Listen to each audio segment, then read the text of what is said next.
Right, the Quantum. The reason why it's not on the road right now is twofold. One, I decided I was going to take a little break in order to do a couple of jobs on it, on the door in fact. And when the MOT ran out, I decided just to keep it on a sawn for a while, just to allow me time to do that. Now, when I decided to get it running again, just to make sure everything was working properly, ready for the MOT, which it should be because it was perfectly fine, we found that it wouldn't start, and a lot of investigation started. So first of all, we checked the fuel pipe, which is down here, all the way back to the fuel tank to check for a blockage, which wasn't there. We replaced the fuel filter, which was getting a bit dirty, just in case that was where it was, and it wasn't. We replaced the fuel pump, which was a mechanical fuel pump that sat here. Now, that mechanical fuel pump that we bought didn't work either. And being brand new, we knew there was nothing wrong with that. So we came to the conclusion, or my father suggested, that the cam that operates the mechanical fuel pump, which operates off a cam from the overhead cam system, basically was worn, as does happen with these after a certain amount of time. To be fair, it's done a fair mileage. So what we decided to do was go for an electric fuel pump. So I invested in this electric fuel pump and bolted it to the bulkhead here, which is about the best place I could think of, because the mechanical fuel pump was mounted directly onto the block and it fed to the carburetor here. You had the filter that was mounted close to the pipe, so obviously you want to keep that in the same order.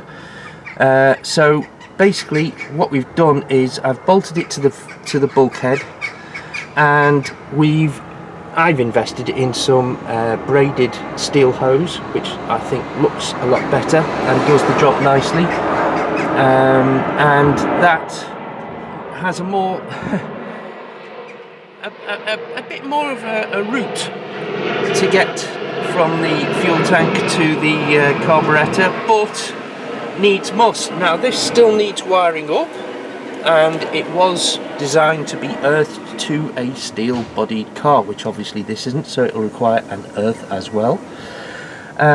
So that's almost done. That's all fitted and ready to try, so we're not a million miles away from starting it up. As for the door, the problem with the door is very simple. The solenoid has gone. Again, perfectly reasonable, old age. So I've got to take the inner door panel off in order to fix that. The window mechanism isn't attached to the glass anymore. It's probably just come undone.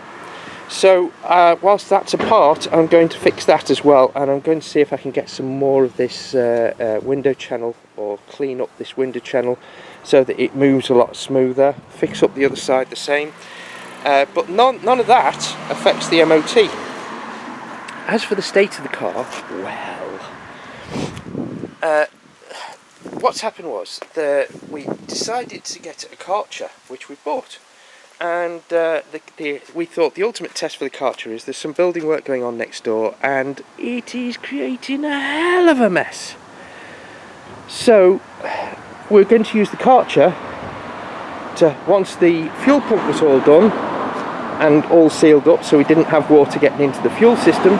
We were going to use the Karcher as the ultimate test. All the dust and shit that's landed on the car over the half year up to date was going to be Karchered off. And then two guys have approached me who are professional valeters, and they want to show us how professionals would bring this back.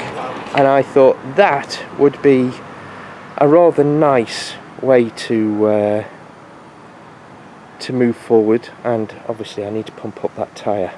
I need to get a new set of wheels and tyres as well, because the front wheels, basically there's some sort of leak on both of them, and the tyres go down after about a day.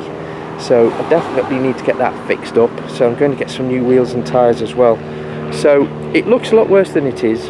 The new fuel pump system is fitted, and we'll pick this up when the guys arrive, and they'll explain to us what they're going to do to bring this, my special car, back to its full glory.